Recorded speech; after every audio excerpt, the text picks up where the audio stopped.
Well, here we are for our final installment of Psalm 103 as we finish out walking through this psalm together.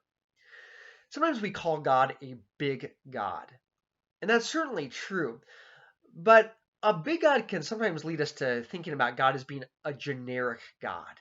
And what I mean by that is that he is so generalized that it seems like he has little to do with me personally. He seems distant.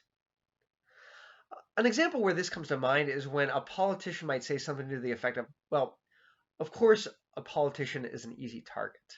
But in all seriousness, we should honor our politicians because all the authority that they have has been given to them by God. And whatever their decisions are, we may agree with them, we may disagree with them. We should trust that they're acting out in good faith for those who live within our country's borders. That would be honoring them as we're supposed to do. But but a generic God comes to mind when a politician says something to the effect of, God bless America. Now, of course, they're doing that with good intentions. But God bless America sounds like a big God, but also a generic God. What exactly does that mean, God bless America?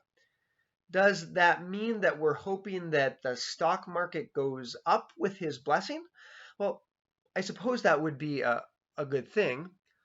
But what about nearly half the Americans, those who are not invested in the stock market? Um, for those of us, what does God's blessing have to do with us then? Um, in Psalm 103, we hear about God's bigness, but it doesn't stop there. Um, Here's the final verses. Bless the Lord, O you his angels, you mighty ones who do his word, obeying the voice of his word. Bless the Lord, all his hosts, his ministers who do his will. Bless the Lord, all his works, in all places of his dominion. Bless the Lord, O my soul. It sounds nice, God being surrounded by his angels and his hosts of heaven as they bless him. But that big picture of God can also sound kind of generic. I mean, what do the angels really have to do with me? Or what do the hosts have in their minds for my good, we might think? A big God can sometimes feel like a distant God.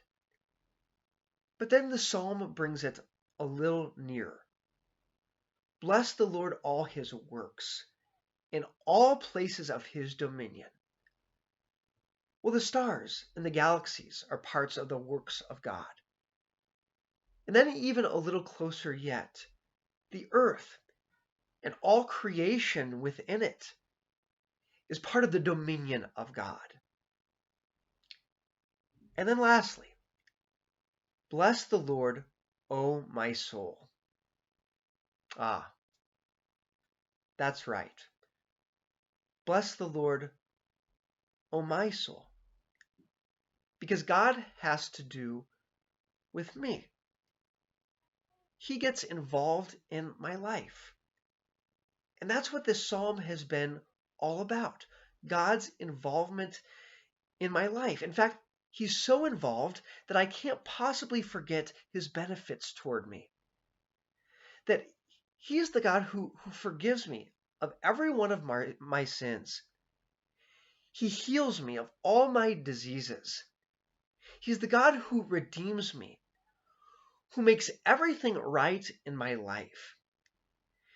He is the God who notices me in my weak flesh and fills me up and invigorates me with the life of his spirit and gives me eternity with him.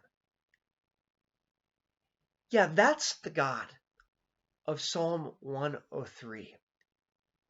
The God who decides to be involved in my life and to give me every good thing.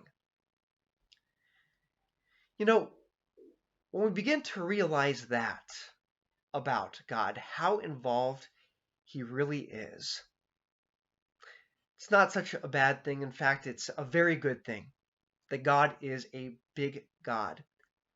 No matter where we start, if we start with ourselves, that the God is involved in my life, that same God is the one who holds dominion over all things, well, then that's good news. Or if we reverse it, the one who holds all things in his hands, who rules over everything, decides to be intimately involved in my life to give me every good thing. There's no better news than that. Bless the Lord, O my soul. Yeah, that sounds about right.